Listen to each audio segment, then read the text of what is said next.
welcome back to the Miraculous Mamas podcast. I'm your host, Elizabeth Joy, and we believe in empowering people through storytelling and education. And today, we're going to get educated. If you didn't listen to last week's episode, make sure you go back. We had Andrea Olson on, and we talked about elimination, communication, and early potty learning. And I've actually been implementing it with Jovi. She hasn't peed in the toilet yet, but I am offering it on every wake up, in between diaper changes if we're going somewhere.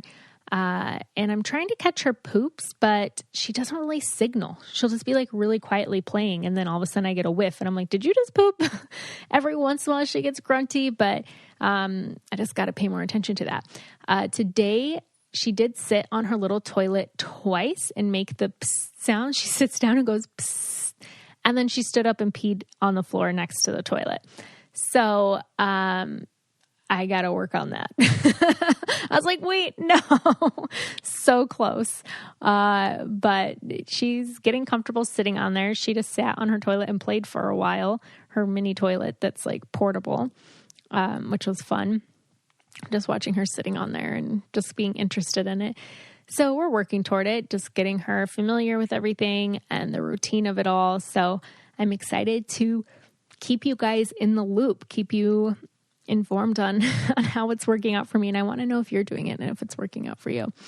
And then a couple weeks ago, we had on Taylor Kulik, who talked about just normal infant sleep, the myths and the norms, and like when to seek help, and just that there's no one size fits all for every family, and things work out different for each person. And I feel like it's so important to know what normal infant sleep is, because it's so easy to feel like you're doing something wrong, or you're failing your child, or you're failing as a parent because your kid doesn't sleep at night. Well, guess what? It's pretty normal for a lot of kids. You're not alone. So it's hard. It sucks, like in this, because I'm victim of it too. Like I'm a new mom, and it's like I feel like we're just sold so much stuff. It's like, your kid needs to be sleeping through the night at this age. Your kid needs to be eating this food by this age. Your kid needs to, and it's like, wait, am I doing something wrong? I better do this. I better hop on this train. And that's just not necessarily true. And I feel like we don't rely enough on our instincts. And actually, Taylor Kulik just made a post about it this week. If you go check out her Instagram, and it was just really good about how, that we're so reliant maybe on like, my doctor said this, which is important in certain situations. Absolutely. But when it comes to parenting, like each person is so individualized, and you have to leave room in there for what works for your family, what your intuition's telling you, what your gut is telling you, what your kids are communicating to you. There's no one size fits all. And sometimes pediatricians might be like, oh, your kid needs to be sleeping through the night at this age. They need to be doing this. And that's just so not necessarily true. When you look at history and the norms in other cultures, they're just doing things very, very differently. And it's not like kids in America need to be sleeping by a certain age, but kids around the rest of the world don't need to be. So we just need to leave room in there for intuition, our gut, and then also room to grow and learn, because I learned last week that iron deficiency could be a cause of kids not really sleeping. And so that's something that we're looking into for Jovi, just making sure that she has enough iron. She's actually been sleeping a little bit better. She had a really bad cold this last week though, her first cold ever. We almost made it a year, and we went to the pediatrician, and they did a nose swab and tested her, because they can test which virus or bacteria she's fighting to see if there's, something that they need to be doing. And she tested positive for what's called human rhinovirus 1 and 2, which is the common cold. It has this big scary name, right? It's like human rhinovirus, and it's just the common cold. So the nurse was talking to me on the phone. She's like, it's a common cold. Just keep doing everything you're doing. It's going to run its course. If anything gets worse, obviously let us know. So she's seeming to be on the tail end of that. She was definitely a little clingy through the night, a few nights with that, which I don't blame her. She couldn't really breathe well through her nose. Just so stuffy, poor kid.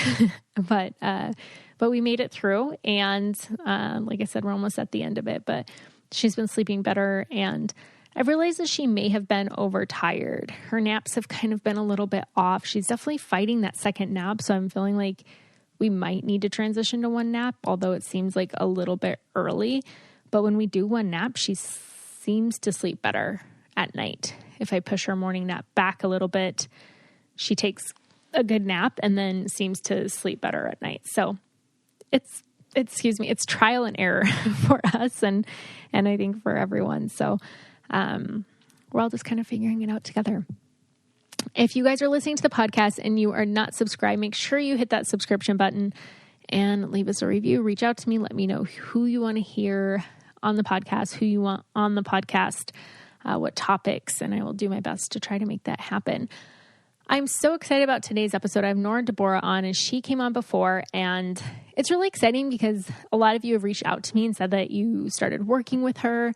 And she told me that she has a lot of people in her group that found her through the podcast, and that just makes my heart so happy. So, I'm glad you guys were able to find her and follow her and, be a part of her work because she's awesome. I love following her on Instagram. And today we're going to talk about something that I've been super interested in for a long time because I've heard about it so many times, but I'm just like, whatever. Like I have things like saved about it on my Pinterest board, but I've never actually read it. And it's all about eating for your menstrual cycle. And it's super interesting because there's just different ways to support ourselves hormonally and nutritionally through our cycle. And I feel like society hasn't really given us room to just be who we're supposed to be at the different phases of our cycle. Because hormonally, you're like 3 or 4 different people every single month. Your hormones change that many times throughout the month. And each change has a different toll on your body, has a different mental aspect and hormonal aspect. And so if we can support ourselves through that nutritionally, that will definitely help.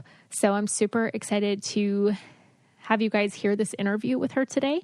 And so we're going to dive right into it. Hey everyone, I have Nora DeBora here, and I'm so excited to have her back on the podcast. She came on earlier this year, and I've been following her on Instagram for quite a while, and I'm really excited about this week's episode because we're going to talk about eating for your menstrual cycle to help optimize fertility and hormones. And there's so much information out there, but the thing that interests me is that we call it like our cycle, but there's like cycles within the cycle. So I'm super excited to learn about it with you today and to, just to learn more because it's something that I've heard so much about, but I've never actually done it. Like eating for your cycle and working out for your cycle. I'm like, okay, whatever. Like, yeah, that sounds cool. I should learn more about it, but I never did. So I'm excited that you're here to talk to us about it and teach us about it. So thank you for coming back on the podcast, Nora. Thanks, Liz, for having me. I also love following you and love all the guests that you interview and also what you put in it as well. So it's just one big giving circle. Yeah. So if people didn't hear the last episode that you were on, will you just give us a short introduction about yourself? Tell us who you are and why do you know so much about this? Yeah, absolutely. So I'm Nora, and I am a preconception health coach and holistic nutritionist. And I am pretty much what I do is I help women and couples who are trying to conceive, prepare their body for pregnancy, and have a healthy baby after 30. Now, I don't only work with women and couples over 30, but that just seems to be the people that I attract. I'm a 37-year-old woman myself looking to conceive in the very near future, potentially going down the route of a single mom by choice. So it's exciting for me. So all of this kind of came about for me through my own personal experience.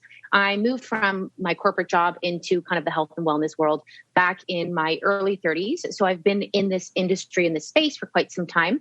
But over the last couple of years, I really decided to niche and specify and really hone in on the women's health and the preconception component, because as a woman myself, preparing my body for pregnancy, knowing that I'm not going to be able to that I'm preparing to have a baby a little bit later in life, I started doing all this research and I realized as a health practitioner myself, I was so overwhelmed and confused. And I was like, if I'm overwhelmed and confused as a practitioner and understanding a lot of what's going on in this space, how are other people dealing with this? And that's precisely when I decided to really kind of hone in and niche and, specifically focus on helping women and couples within the preconception period, especially now as women are waiting a lot longer to have babies, whether they're looking for their life partner, whether deciding to focus on career. I think we're really living in a time now where, we're not popping out babies in our 20s like, maybe our parents' generation did. And with that comes, some challenges, I should say, or I would say like biological things we need to consider. Because naturally speaking, as women age, our fertility does naturally decline. This is not a secret, and this is not something to say to put fear in anybody, but this is just the reality of the situation. So it doesn't mean that we can't have beautiful, healthy babies well into our early 40s. We absolutely can. But how do we make sure that we optimize our body and we optimize our fertility and really create the space and environment for ourselves where we're nurturing our reproductive health through the lens of the menstrual cycle? And this is where I did the deep dive into understanding the menstrual cycle, what that looked like. And then I've kind of created an entire program around this for kind of my clients. And today, we'll definitely dive into the nuances of how to eat for your cycle, because this is something I love to talk about. I think so many women are not empowered and educated with all of this information. And this is precisely why I love being on shows like this with you and, put a lot of content out there on my social media as well. Mm-hmm. I would say hardly anyone is educated on this. We're going to take a quick break to talk about staying hydrated. Let's be honest. How many times do you say, I need to drink more water? I have not drank enough water today. That would be me most of the time, which is why I love SOS Hydration, because they believe in prehydration, which is the idea that if you start your day and you prehydrate, you will be more energized and efficient going forward. Unlike competitors, it's not just the solution for when you're actually already dehydrated, but preventing it in the first place. And people who prehydrate are healthier, have increased concentration, gain more energy, experience less headaches, have better sleep, and experience overall improved performance. And that is all things I could use. Like I said, prehydrating is so important. It sucks when you get to that point in your day where you're like, I haven't drank enough water. And especially now chasing around a 1-year-old and breastfeeding, it's like I need to make sure that I am staying nourished and not getting to that point where I desperately need to chug a bunch of waters, which is where SOS Hydration comes into my life. So you guys can find them, SOS Hydration, at Walmart, CVS, Whole Foods, or you can go to soshydration.com to get 20% off your first order. Now, back to the episode. It's crazy because there's such a lack of education on preconception health. And that's something that I'm realizing as a lot more of my friends are starting to have kids. I had it like a small group of friends who got married in early 20s and had kids, but then the majority of my friends were all in our mid 30s are starting their families now. And there's so much, like, it's basically like, hey, when you're ready to have a kid, just have unprotected sex, right? Like that's all you need to do. And so it's hard when you see people close to you going through it that just have zero education on it, but you're also like not in a position to like tell them what to do, and it's yes. like, maybe change a couple lifestyle things. And so it's been fun, like following accounts like yours, just even for myself, because I know working as a doula, that's something that I had learned is that we're born with all of our eggs. Our eggs do age. And so it's important to take that into consideration, to know that your health does matter, that eating for pregnancy doesn't just start like in pregnancy, it starts before. So it starts way before. Right. So like just even learning the life cycle of an egg and the sperm and how what I'm eating now is what's going to ovulate, down the road a few months. So exactly. So it's important. And my grandma, so she had kids into her 40s, but she started in her 20s. She had 9 kids. So I think she had her last one when she was 43. So there was a big age gap. All natural conception? Yeah, yeah. They lived on a small farm in South Dakota. My mom's one of 9 kids, and she's the second to youngest. So I think her mom had her at 41. But she had, her first one in her 20s. So I'm like, that's so wild. That is wild. I can only imagine what, it was a different time. It was a different time. And I will say as well, especially the older generation, the life that we live is very different. Fast forward, I'm assuming your grandma's maybe in her 70s or... Oh, no. My grandma, if she was still alive today, she'd be over 100. Oh my goodness. Yeah. Wow. Okay. Yeah. So there you go. So think about when she was 41, that was over 60 years ago. Right. And so life was totally different back then. Our food supply was completely different. The way we managed and dealt with stress was different. The pace of our life was a lot slower. So, there's so many environmental factors now that are contributing to why so many people are having challenges trying to conceive and just being, just shipped to the fertility clinic to just go through that route without actually taking that time up front to really hone in. I like to call it the self-care and the nutrition.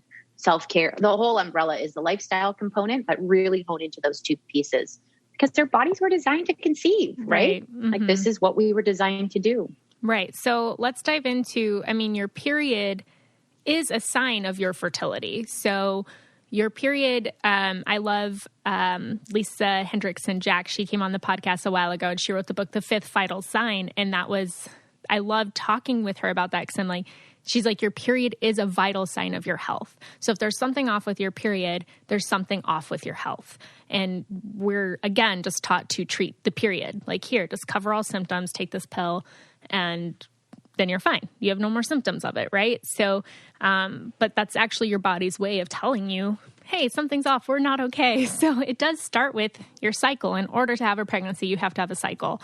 And a healthy cycle is very important. So let's dive into that. Talk about what exactly is your cycle and what are those cycles within the cycle?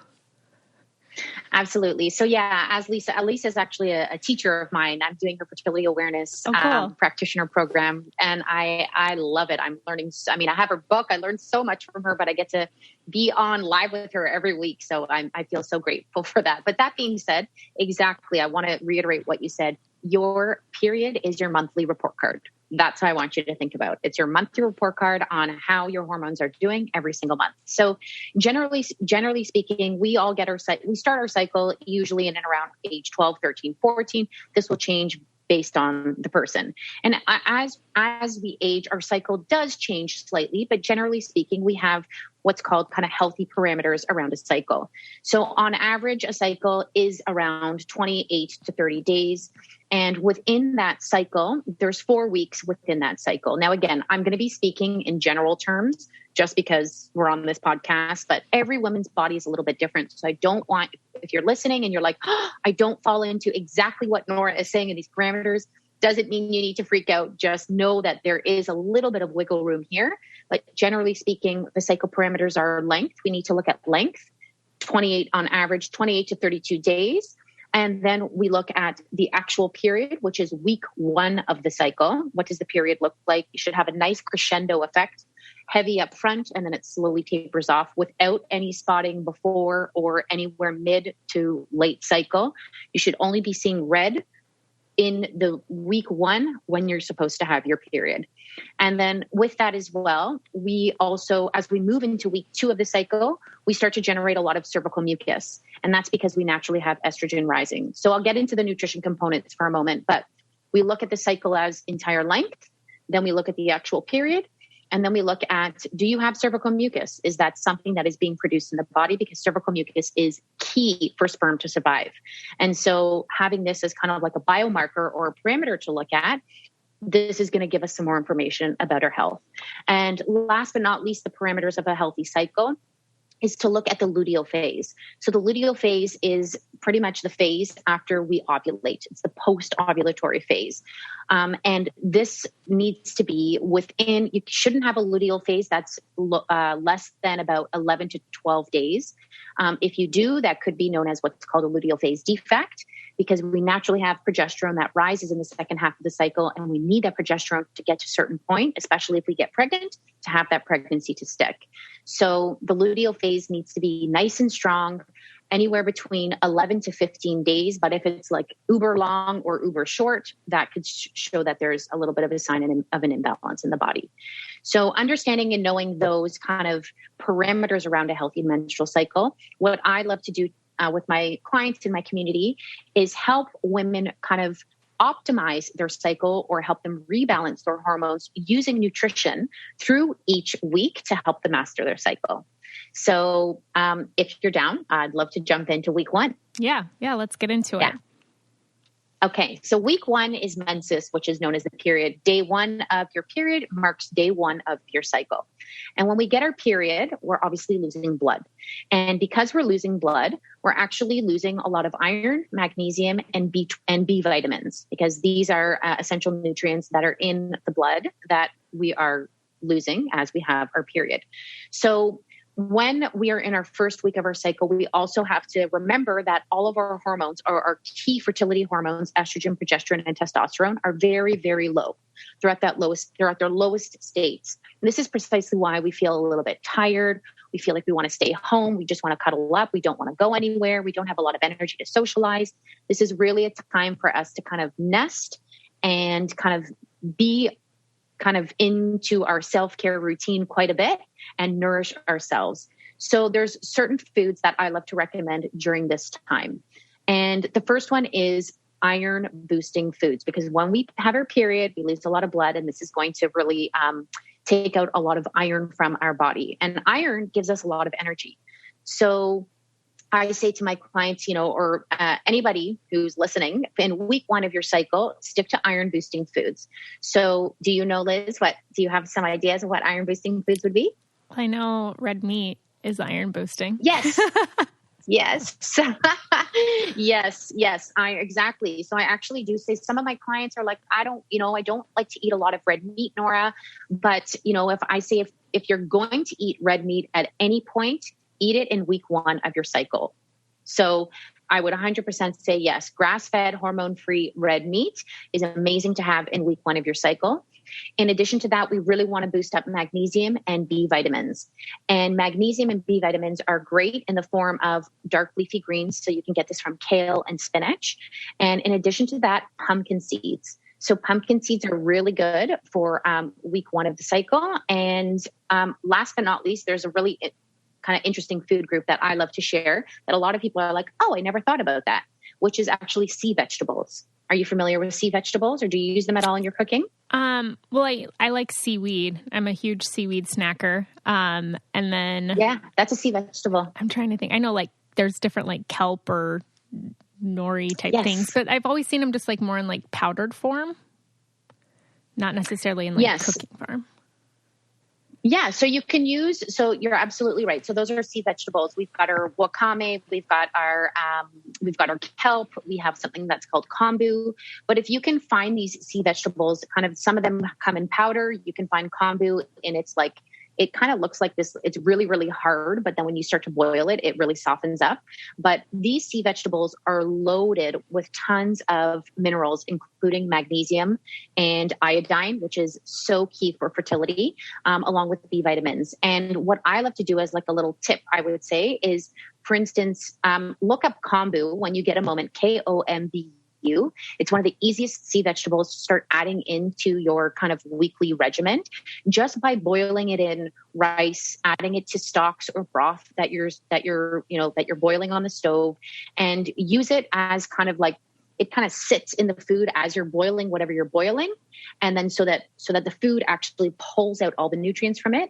And then you just discard the kombu, and then you've got all these beautiful minerals that are now infused in your food. So whenever I make my chicken broth, I'm always putting loads of kombu in there. And it's a little bit salty because it comes from the sea. So it actually gives your food a little bit of nice flavor. That's interesting. I'm definitely gonna have to try that. I've never seen it at the store, but I've also never looked for it. So I'll have to check it out. Yeah, it's usually in like the Asian section of the grocery store, and it's not something that you'd readily kind of notice unless you're really looking for it. And they have it at Whole Foods. They have it at like big grocery stores, and they also have it at small health food stores. So I'm sure you can find it somewhere where you live. Mm-hmm.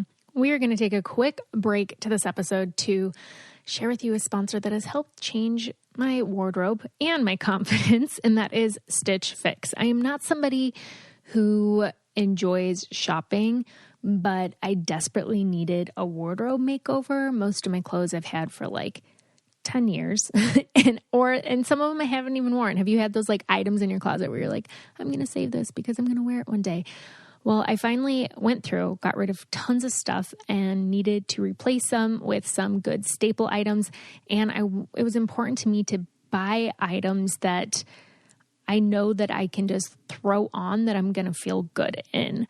And that is why I signed up for Stitch Fix. Every single month, I get a personalized box put together. I have a stylist who puts things together for me based on a quiz that I have filled out on the website. And then when it comes in, I try on my items, and whatever I keep is what I pay for, and I send everything else back. It's a $20 a month styling fee, and that applies toward whatever you decide to keep. And the last few months, I've kept almost my entire box every single time. Because like I said, I really need to replace some items in my closet, but it's really nice because now I feel like I actually have go-to stuff. Like not just, all my clothes were just like workout clothes. And now I'm like, oh, I have cute casual clothes that I can hang out at home, run some errands in, and just feel confident putting on, which is important to me. So if you need a glow up like I did, get started today at stitchfix.com/mamas and you'll get 25% off when you keep everything in your fix. That's stitchfix.com/mamas for 25% off when you keep everything in your fix. stitchfix.com/mamas. Now back to the episode. So when you're eating for your, like the week that you're having your period, or let's say you're not eating for it, are some of the signs and symptoms that you have basically, I mean, could they be due to the nutrition that your body's losing during that time? Absolutely. So it's going to be different and dependent for anybody because, some women come to me and say, I'm experiencing this. And it really does take, a little bit of investigative research to understand what is going on in the person's body. But generally speaking, if you are having, as women, we are moving through our cycle and we're not going to be this like even keel level playing field of mood and energy throughout the entire month. We do have to give ourselves some credit that we are going to feel extra tired sometimes. We are going to feel extra hungry sometimes, but what's the threshold here? Is this taking over your life? Is it debilitating you that you've got migraine, headaches, terrible, terrible pain during your period? We shouldn't be having terrible, terrible pain. Are you having debilitating PMS? So we want to find what the threshold is. And if if this is tremendously impacting your life, that is a sign that something is up. And there could be 100% a nutrition deficiency somewhere that, and again, this is your period and your body is kind of speaking to you in these signs and symptoms that there could be a nutrient deficiency there. So absolutely. Mm-hmm. Well, and we all know like nutrition also affects hormones. So it's a circle. It's exactly. The hormones, the hormones have their own system within the body, but in order for our body to work optimally, we have to fuel it. Like if we didn't eat for many, many days, we would starve and we would die. So in order to kind of keep us alive and to keep our systems working in the way that, we want them to thrive, be healthy, have lots of energy, be able to procreate, make beautiful little babies, we need to make sure that what we're fueling with is going to nourish and support those systems, the endocrine system or the hormone system being one of them, so that kind of all of the pieces are working in tandem with each other, right? So again, our body was designed to procreate. If we're setting up that environment, we're specifically talking about food today, especially with the nutritional side of things, then we're really able to kind of optimize where our hormones are in each week of our cycle and able to really optimize fertility that way. So week 1 is all about making sure you're boosting your iron. Pumpkin seeds also has a good amount of iron. Pumpkin seeds, red meat, dark leafy greens, and some sea vegetables. So I like to say I like bone broth in week 1 of the cycle. It's just like to cuddle up, read a book, have a nice cup of bone broth, throw your sea vegetables in there. You've got all your bones in there. I mean, you're not drinking it with the bones, but you're grabbing all of those nutrients from it. So this is a really nice way to kind of nourish yourself in week 1 of the cycle. Mm-hmm. Yeah. Yeah. Fun fact, pumpkin seeds, I heard, are really good for sperm health too. So yes, because they have lots of zinc. Yes. And zinc is incredible for sperm health. Yeah. So everything that you do and that we do for our cycle, we have to remember the nutrients for eggs are exactly very similar to what the nutrients are for sperm. So if you're making it, just shove it in your partner's mouth too. Exactly. Okay. So if they're open to it. Yeah. I mean, it's so funny because my brother-in-law always says, if Vito randomly dies, I'm coming to you first, because every time like we're having dinner, I just pop pills into his hand and he just like pops them in his mouth and he like never is like, what is this? It's like a handful of supplements. He trusts you. Yeah. And his brother's always like, if Vito randomly dies, I'm coming to you because I don't know what you're giving him. Because I know I'll be taken care of. Right. Because he'll be taken care of. Right. Yeah. So my husband will eat whatever I make. So that's good. Yeah. Okay. So after the period, is the next phase, so it's menses and then ovulation. Is that what it's called? Yeah, we move in towards the ovulation phase. So we'll talk week 1 is menses period. Week 2, because we're going to chunk it out. Like you said, we've got one big cycle throughout the month. And then within the monthly cycle, again, around 28 to 32 days, we'll kind of phase it out into 4 different cycles, or so 4 different phases, which is week 1, 2, 3, 4. So we've covered week 1. And now week 2 is the best week is the best week hormonally for women, because that's when we feel our best. Because estrogen is the main hormone that is rising in week 2 of the cycle to bring us to the culmination of our monthly menstrual cycle, which is ovulation. And so as estrogen naturally begins to rise in the bloodstream, because one of the primordial eggs were chosen, or a few of the primordial eggs in the ovaries have been chosen, and they start to develop. And as they start to develop, the development of those eggs within that follicle starts to release estrogen in the body. So as the egg develops, that is what's rising our estrogen levels. And so as estrogen levels rise in the bloodstream, this is going to make us actually have a little bit less of an appetite. So you might notice that because estrogen has an appetite suppressing effect, so you might notice you're not as hungry in week 2 of the cycle. And these are small nuances. Some women are very attuned to it. Some women, as they start to learn, they're like, oh my gosh, this is me. But it's an appetite suppressant effect. But at the same time, as your estrogen rises and as your follicle and your egg starts to mature until it comes to its point before ovulation, this requires a lot of energy. So our body really requires a lot of energy in this time. So even though we have an appetite suppressant effect, it's still so important to really nourish yourselves with a lot of B vitamin rich foods and anti-inflammatory foods as well. So I like to say within week 2 of the cycle is, again, because you might not be as hungry, I like to say for sure, stick to lots of fish. So anti-inflammatory, healthy fat, lots of great protein in there. So having your salmon, having your wild caught salmon, whether it's your rainbow trout, your cod, sardines, these are great foods to really help kind of get that egg towards the finish line before it kind of releases for ovulation. And in addition to that, I also love to recommend, so dark leafy greens are great all throughout the cycle. So always eat your greens, week 1, 2, 3, and 4, no matter what, eat those greens. So lots of B vitamins in your greens as well. Lots of kind of wild caught fish. And in addition to that, another great way to boost yourself with B vitamins, if you're not taking a B vitamin supplement, is to eat some nutritional yeast. Are you a nutritional yeast eater? I've been like back and forth on it. I actually just found a recipe that I wanted to make for Jovi that has it in there. Because I did a food allergy test and I'm allergic to brewer's yeast and baker's yeast. So I've always been just kind of like iffy if I could even have nutritional yeast or not.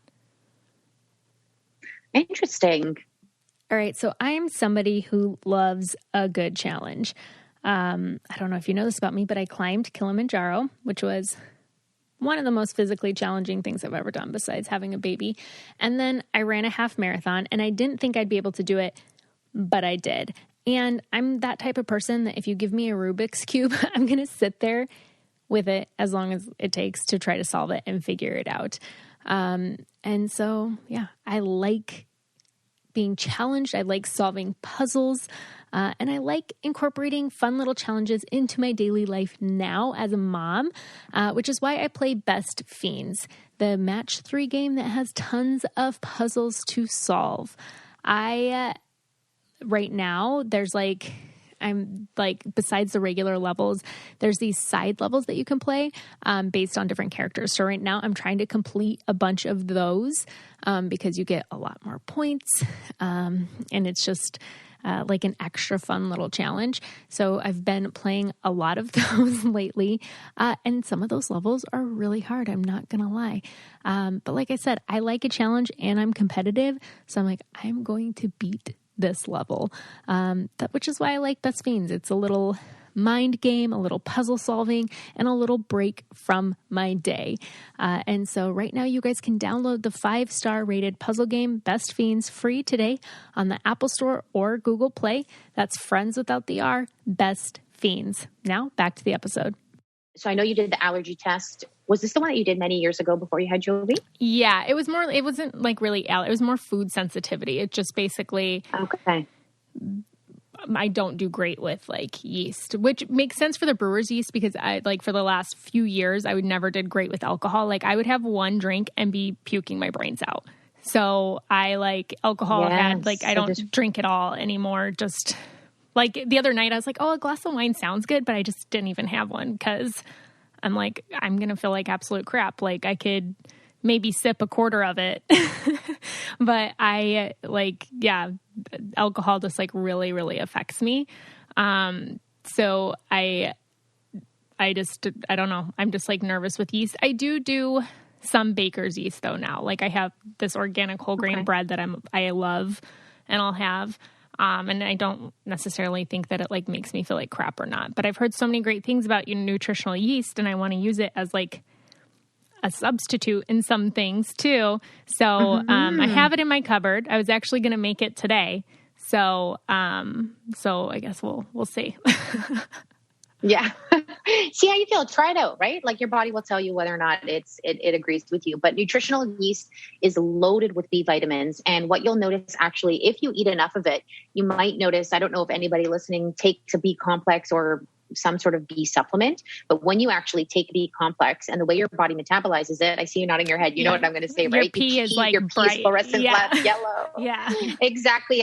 Sometimes I get clients who take it. They text me, Nora, what did you give me? And like, there's something wrong with me. My pee is so yellow. I said, no. That's just the way the body metabolizes B vitamins. So sometimes I love like just throwing a whole bunch of nutritional yeast on I make kale chips and I think it tastes so yummy with like a lot of nutritional yeast and hemp hearts on it.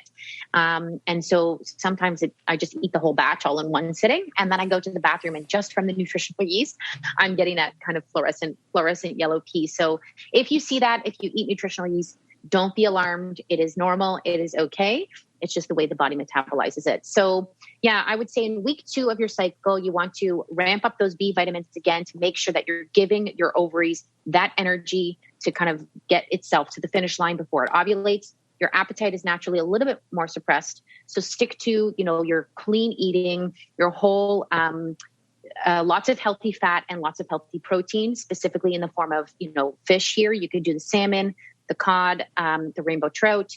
Sardines are amazing for you as well. And lots of dark leafy greens. So nice big salads, especially when you have that appetite suppressant effect. You're like, you don't necessarily want that big bowl of pasta that you might want in week 4 when you're PMSing. Mm-hmm. Yeah. Mm-hmm. That's interesting. I feel like I need to go back and look, because I feel like how you said, like, week 2 is kind of like when you feel your best. And I'd always like make a joke, like my husband would always know, like when I'm ovulating, like he's like, you're yes, ovulating, right? Because I'm like, hey. Exactly. Well, naturally, if we think about it, like biologically, this is how we evolved, right? So women naturally are, as our estrogen rises, at the end of week 2, it's the testosterone that has this little peak, and that's really going to increase our libido. So we're definitely extra frisky, and my friend and I like to use this term frisky and frolicky. So we're extra frisky and frolicky around this time of the month. We're much more social. We want to hang out. We want to be out. We want to socialize. We're just kind of in that week where we feel our best. We're like, we've got the energy to tackle the world, work hard on all of our work projects, get busy with our partner. If we don't have a partner, go out and mingle. If we're single, like that is the time. So week 2 is all about just that fun, loving energy side of life. And then once we ovulate, quickly it does crash and burn a little bit. Yeah. It reminds me of, do you ever watch The Office? I have many years ago, but what are you going to reference something? Yeah. Well, cause there's like an episode where Dwight and there's talking about it. And he's like, and then when she ovulates, she's sad because she hasn't become pregnant. So like, he's like trying to describe like the natural, like female, whatever. He's like, women are sad once their body doesn't become pregnant. So it just made me think of that. Yes. No, our bodies are in a semi-continuous state of pregnancy every single month. And so it's even interesting. I'd love to use this analogy as well before we dive into week 3 and week 4. But if we look at each week of the cycle, we could also use the analogy of the seasons of the year. So I live in Canada, so I get all 4 seasons, right? And so when we have our period, I want you to think of kind of like winter, where it's just rest, nest, be quiet, nourish up with those cozy, comforting, healthy foods, of course. And then as we move into week 2, we start to move into spring. The flowers start to bloom. The days are getting longer. The birds are chirping. We're getting excited because just life is bringing all this energy, new growth. Plants are starting to bloom. And as we move into kind of spring into summer, that's like ovulation time. And then after ovulation, as we move into week 3, into week 3, it's kind of like summer leading into fall. And then week 4, which is PMS, is like fall. And then we start again into winter. So it's like using we're always changing every single week. So don't expect whoever is listening, if you're like, I spoke to somebody, I cannot quote who this came from, but she said this phrase and I will never forget it, is we are not psycho, we are cyclical. Mm-hmm. Yeah, that's because so true. We have a lot of mood changes, right? Like it's just we're cyclical beings. So we have to honor that cycle. I feel like my husband will like this episode because I feel like it describes me then. Because like sometimes I'm like, oh, I'm motivated. I'm going to make this course. I'm going to do all these things. And then I'm like, I'm not going to do it.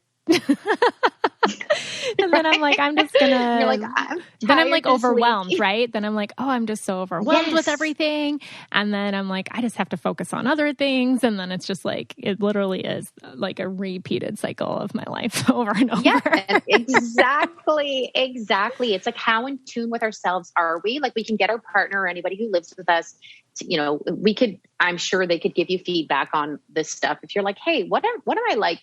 If you tell them about these weeks, you can get, I'm sure, a lot of feedback from your partner or people who love you and spend a lot of time with you. So it's real. It's real. So first and foremost, it's not about trying to, it's about working with your cycle and with your body and surrendering to it and just knowing that we're not going to be, buzzing on 100% every single day, all the time. Mm-hmm, right. I just need to optimize that week 2 energy. Yes. This is the week of the month that I'm just going to get a lot done and then not worry about it. Exactly. And then give yourself a couple weeks and that feeling will come back around again. Yeah. Absolutely. I got to pay more attention.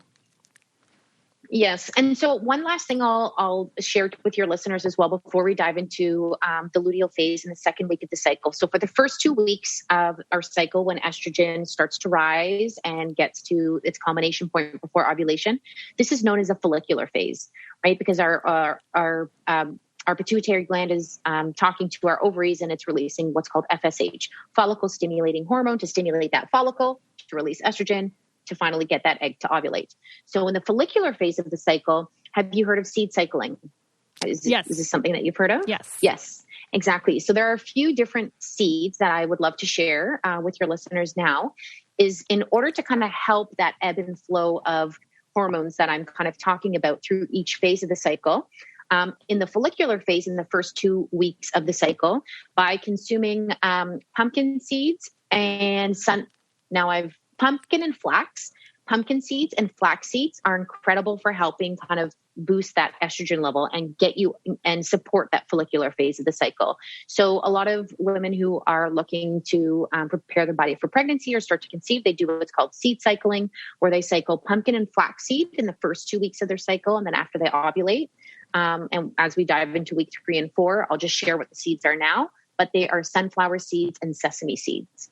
And the sunflower seeds and sesame seeds are really good for supporting the luteal phase of the cycle, which is essentially marked by rising progesterone, because estrogen begins to dip and then progesterone begins to rise, which is needed to sustain a pregnancy.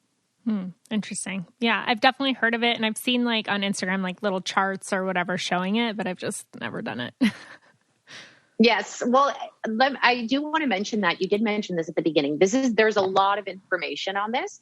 So I would say if you're listening and you want to start implementing this, pick one thing from each week that you'll remember, write it down or think about doing.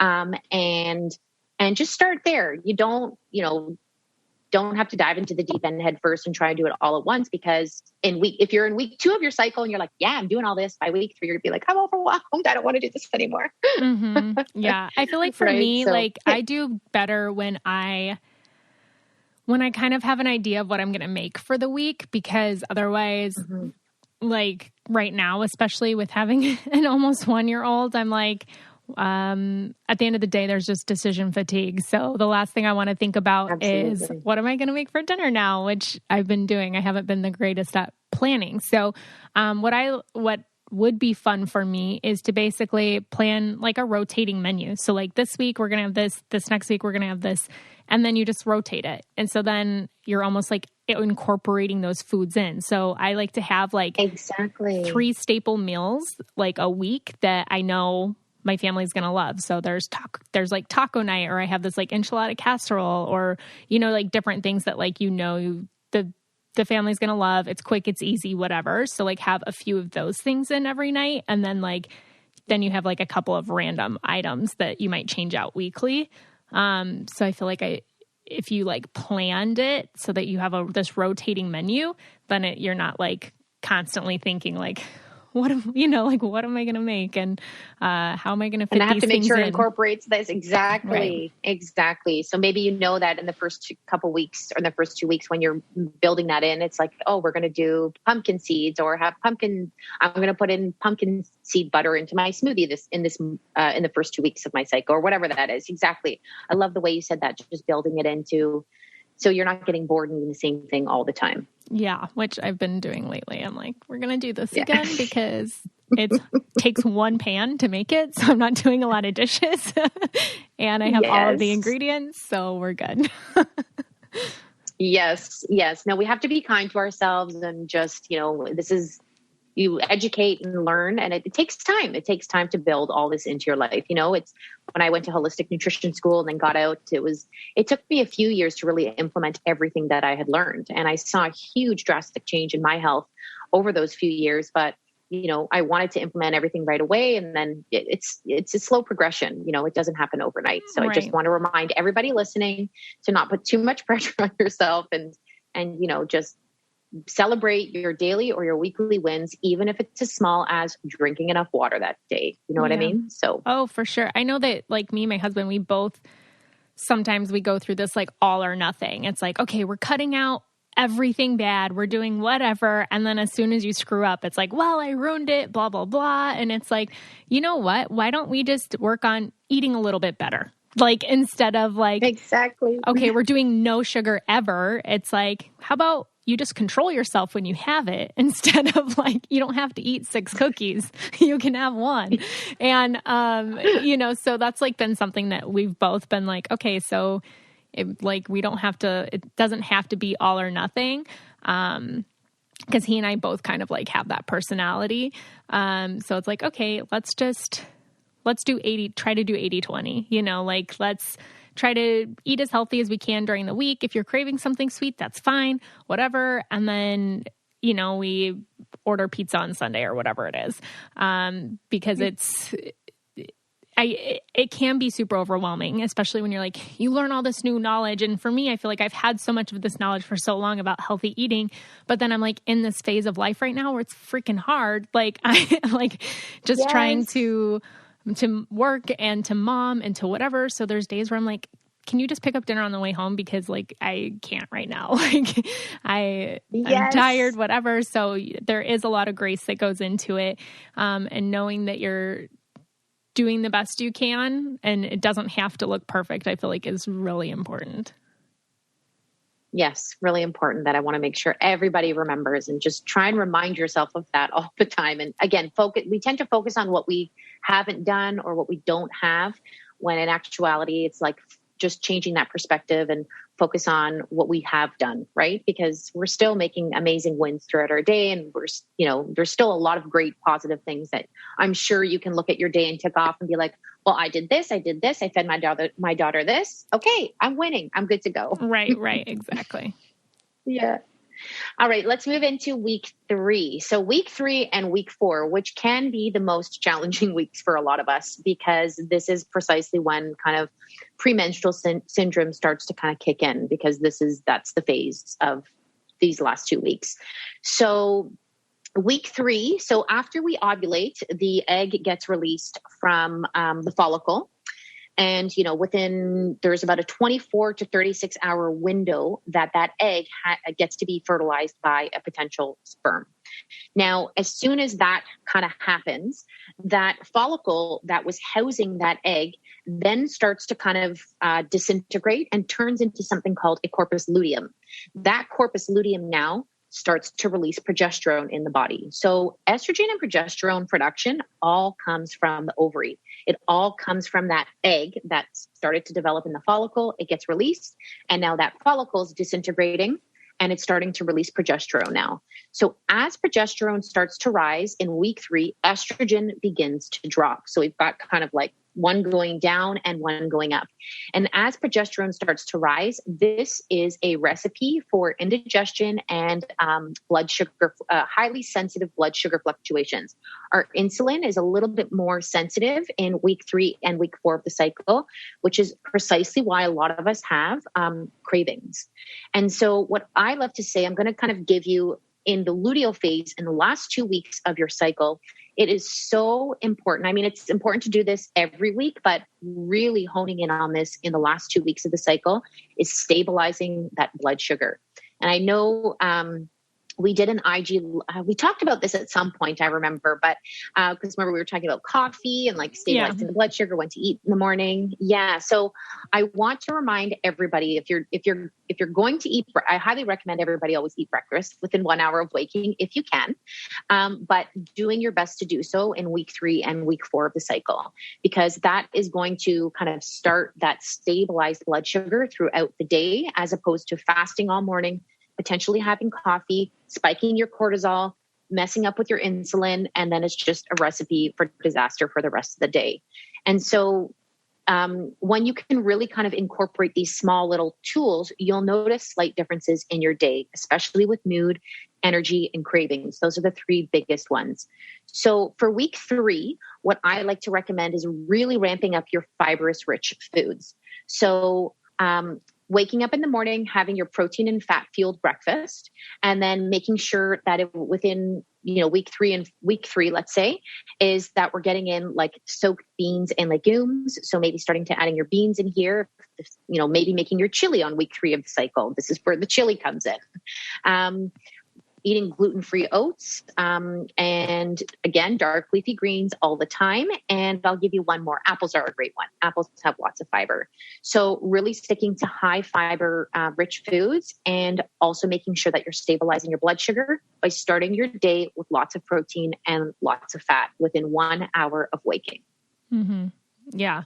I feel like I don't ever really focus on fiber, but I don't have problems with bowel movements. So yes. It's like, as maybe that's why I haven't focused on it. If you're eating a lot of whole foods. Yeah. Right. But if you're eating a lot of whole foods, think about how much fiber is in just fresh fruits and vegetables, right? Yeah. There's lots of fiber in fresh fruits and vegetables. And so you can bulk it up like beans and legumes and oats, have a little bit more, but you can, you can really kind of bulk up the fiber in that week 3 of the cycle. It will help with your cravings. It will help with your bowel movements, because as progesterone starts to rise as well, and I guess we'll jump to week 4.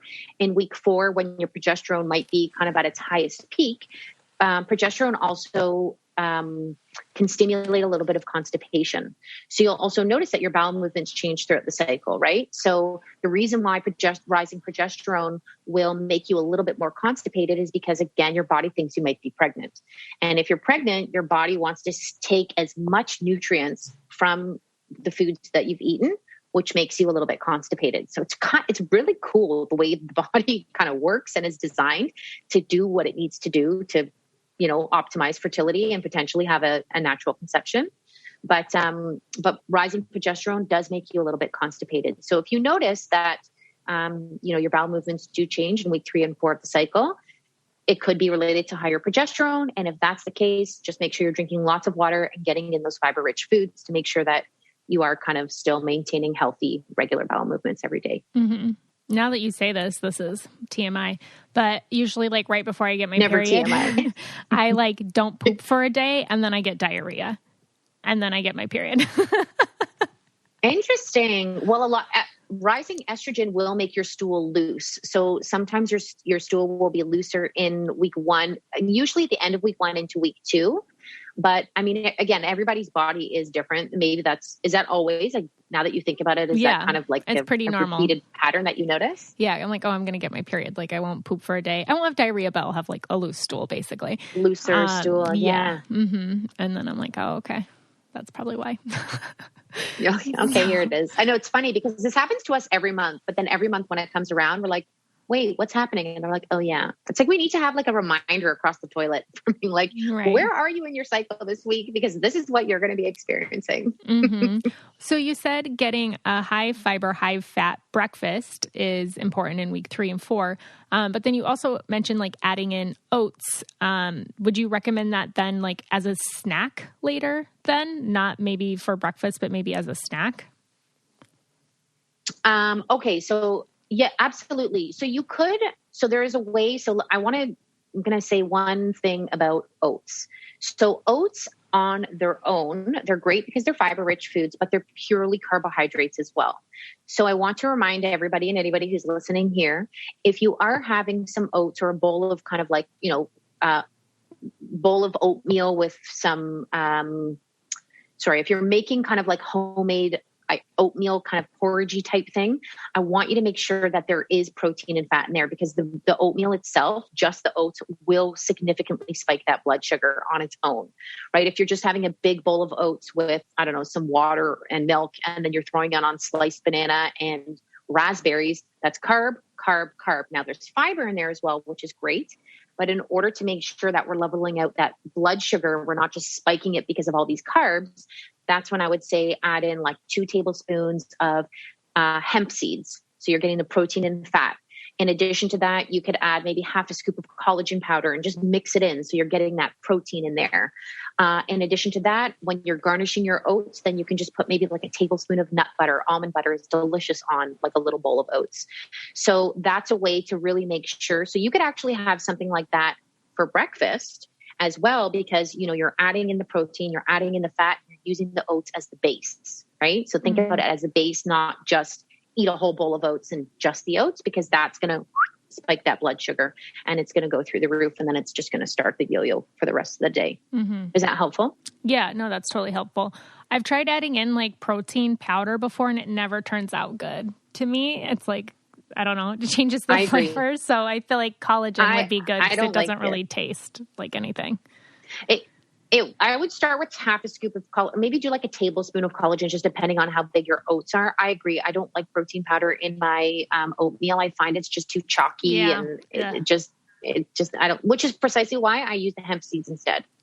So I'll just do 2 to 3 heaping tablespoons of hemp seeds, hemp hearts, same thing. Hemp hearts, because it packs, I think 3 tablespoons of hemp hearts gives you at least 10 grams of protein. So if you're doing that and then you're adding maybe like a tablespoon of nut butter or adding some fresh nuts on there, some almonds, you're getting a good amount of protein in there as well. And then if you can get the collagen, you've got to play around and experiment different ways, but it's making sure that every meal and snack that you have is completely balanced with fat, protein, and carb, as opposed to just all carbs. Yeah. I remember my midwife telling me when I was pregnant, like if I had like an apple for a snack, she'd be like, add some like nut butter or some cheese, like something, like try to add some protein and fat, because both of those are protein and fat. She's like, try to add something with it. Like, don't just have like a piece of fruit. Have it paired with something else to make sure that you're getting kind of that well-balanced snack in.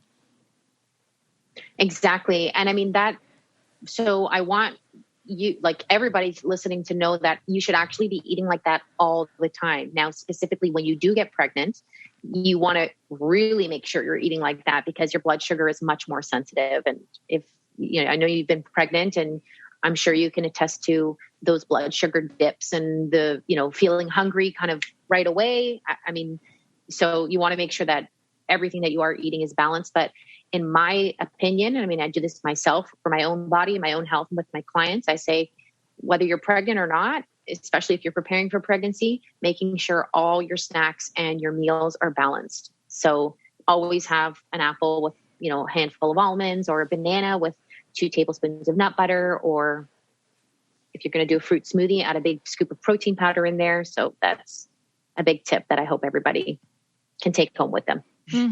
Yeah, no, that's good advice. Because I feel like it is easy, like you said, just to kind of like have a bowl of oatmeal with some berries on top and honey, or something like that. Then it's like all carb and sugar, and then you're going to crash. Exactly. And then you crash, and then you have more cravings, and then your mood goes off, your energy is off, and then you don't sleep as well. Like, it just has this whole cascade of effect, right? So for you, maybe it's week 3 is getting in some, like, I don't know, gluten-free oat pancakes in the morning on the weekend or something, or making your oat bowls or overnight oats. Overnight oats are a great way to kind of, especially if you're busy, you can prepare them at night, throw them in the fridge, and then just, scarf them down in the morning. I know. I prepped like 4 things of overnight oats, and I put protein powder in all of them, and then I hated it, and then I couldn't eat any of them. So that's how I learned the lesson the hard way. It was like a vanilla protein powder, and I was like, I can't do it. Like, and I'm not that picky of an eater either. And I was like, it's not good. Like, I can't do it. I can't do it either. I don't like the protein powder in my, like, I'm okay with protein powder in my smoothies, but in my oats, I can't do it. Right. So yeah, if you're listening, you want to try it out. Let us know if you can do it. But right. And I'd love to touch on the coffee thing again, because so we did it on an Instagram thing about preparing to try to conceive, and it's not that you necessarily have to completely avoid coffee, but if you're going to have it, don't just have it on an empty stomach first thing in the morning. Correct. So there's a few caveats here. First and foremost, I would say, if you are somebody who is trying to conceive and you are not seeing a positive pregnancy test, and you have gone to the fertility clinic, and maybe you're going through fertility treatments and you're having a hard time conceiving, I would say, if you're open to it, I would cut coffee entirely. If you're somebody who is maybe just starting, just starting to try out, and you still have coffee in your life and you're not ready and willing to give it up just yet, then I would say 100% make sure that you have your coffee in the morning after you've put food into your belly. so that, most people when they wake up is brush their teeth, run to the kitchen, throw in the coffee pot, maybe have a sip of water, and then drink their coffee, which is just the way that we are as a society. We live in a coffee culture. It's a caffeinated nation. I think it's like 90% of people in North America drink coffee, or adults, I would say. So, it's part of the culture. It's just part of who we are. But at the end of the day, it is a psychoactive drug. It is a stimulant to the nervous system and to the body. And as we're trying to nourish and balance our hormones, coffee is going to kind of jolt you awake, and it does have an effect on the way the body is going to, I guess, it's going to have an effect on the way the hormones are kind of ebbing and flowing throughout the cycle. So if you're going to have coffee, then for sure have it once you've eaten your breakfast, because your blood sugar will be a little bit stable. In addition to that, I do want to say coffee has a natural appetite suppressant effect. So a lot of people who drink coffee first thing in the morning aren't hungry for breakfast, and then they don't eat maybe until like 11 o'clock or lunchtime. And so that is and again, this compounded over time, it just, if we're wanting to optimize our health and we're optimize our fertility and optimize those hormones, again, these are small tweaks and changes to make. And, you see, and then over time, it does make a difference. Mm-hmm. Yeah.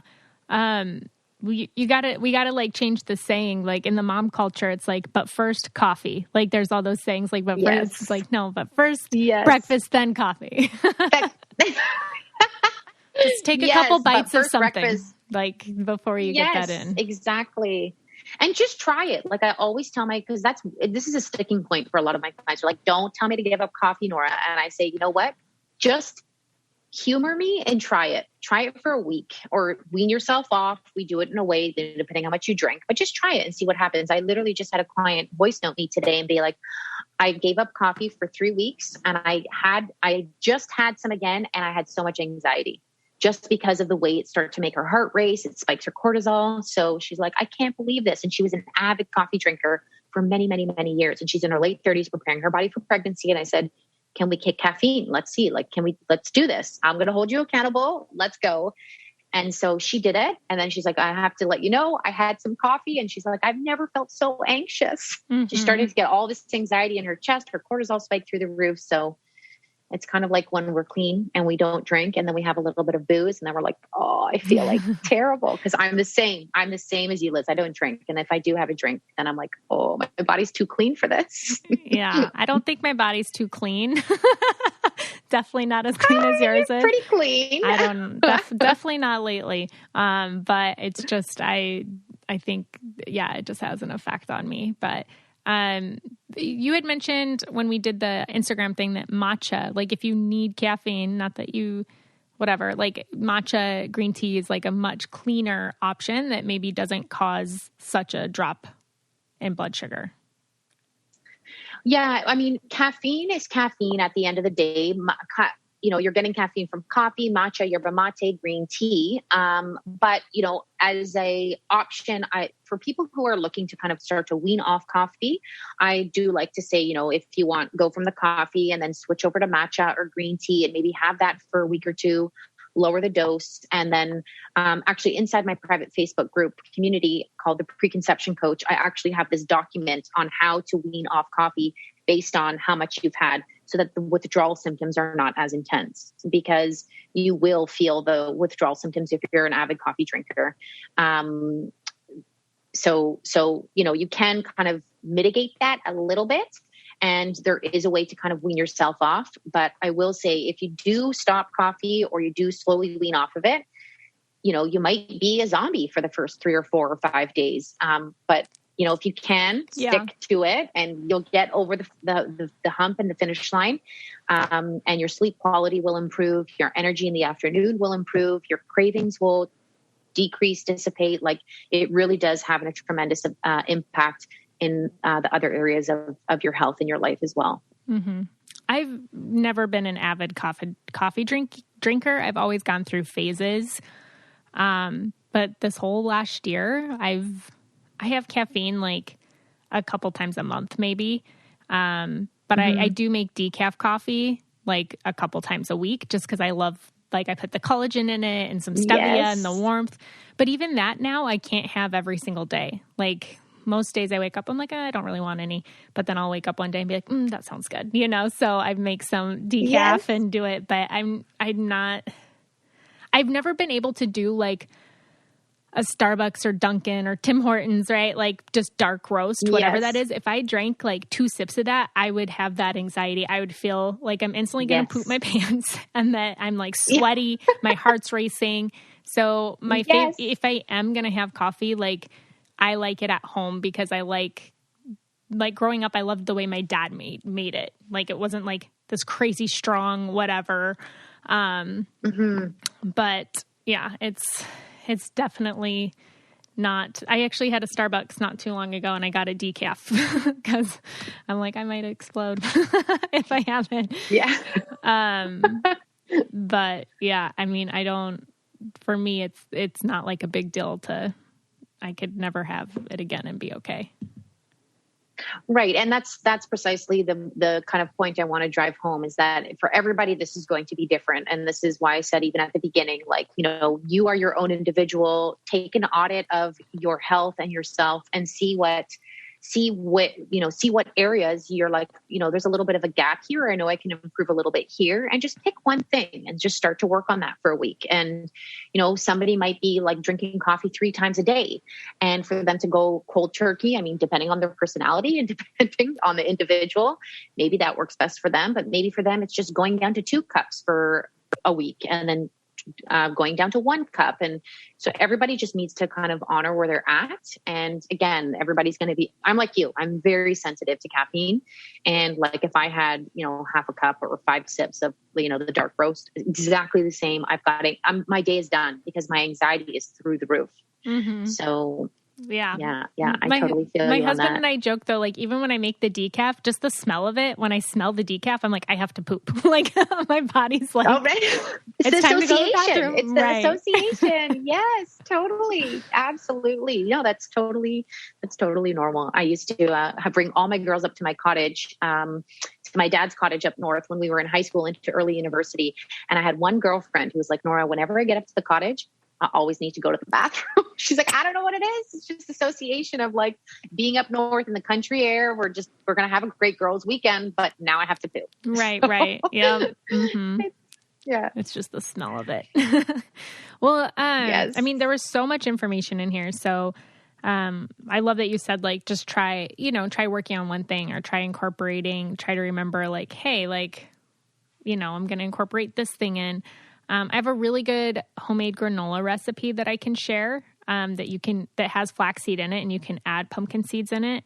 Amazing. That would be good for the first week. Yeah, exactly. Yeah, for the first 2 weeks. That you can make and then add into something. So, and then, I mean, the oats are good later, right? In the other couple weeks. Yeah. So, and you can change the nuts, right? You can always kind of cycle the seeds in there as well. For sure. Yeah. I'd love to, no, you can't, we're on we can see each other now, but I want to share, and you might love this too, Liz, but I have this 1-pager PDF document that I've made that kind of breaks out week by week what is going on in the body with regards to the hormones and the key nutrients that you can kind of the key nutrients to eat. So essentially everything that we just talked about, well, not everything, a lot of what we just talked about, you can download in a 1-pager. I have a lot of my clients will print this and they literally put this on their fridge. And then, so it's just an easy, right? Like the more we can repeat and kind of see things over and over again, the more it just kind of gets stamped into your brain. So if anybody is looking for this 1-pager free PDF resource, you can go to www.naturallynora.ca/eat, EAT. And you can just download it for free and just print it and put it right up on your fridge. Yeah. And I can include the link in the show notes too. So it's easy for people just to click on it and to go there. So I just want to thank you so much for coming back on the podcast. I feel like you and I could have like several different episodes talking about a bunch of different things. I know. So I'm sure that you'll be back on at some point. But I just want to thank you for your time, your energy, and all of your knowledge that you brought here today. Thank you so much, Liz, for having me. And thanks for hosting this podcast. So many people come to me listening to your podcast. So I'm greatly appreciative of that. So thank you. Awesome. All right. Like I said, it's always a pleasure having Nora on. And yeah, I feel like I could have her on to talk about so many different topics. So you might hear her in the future again. She's just so much fun. I forgot to mention in the beginning, Jovi's turning 1 this week. And I am not okay. I am okay. It's just like, I can't believe it. Like, where did the time go?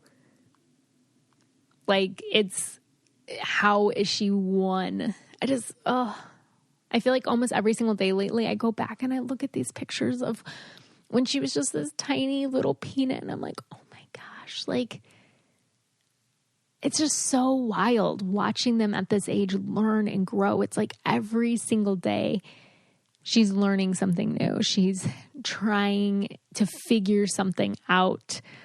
She's learning a new skill, and it's just so cool to see. And it's mind blowing. And you want them to continue to learn and grow and become these amazing tiny humans. But then a part of you just wants to like box up this this moment right now and freeze it, because I just like picture like one day she's going to be my age and she's not going to need me and she's going to maybe have a family of her own, or maybe have this amazing career, or maybe be traveling the world. Who knows?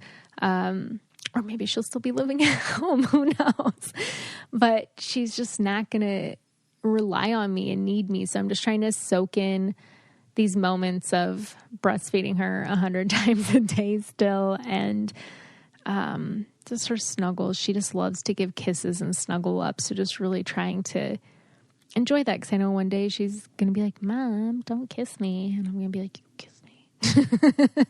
So yeah, I'll let you know next week how I'm feeling about her being 1 and all of that. So yeah, time goes by so quickly,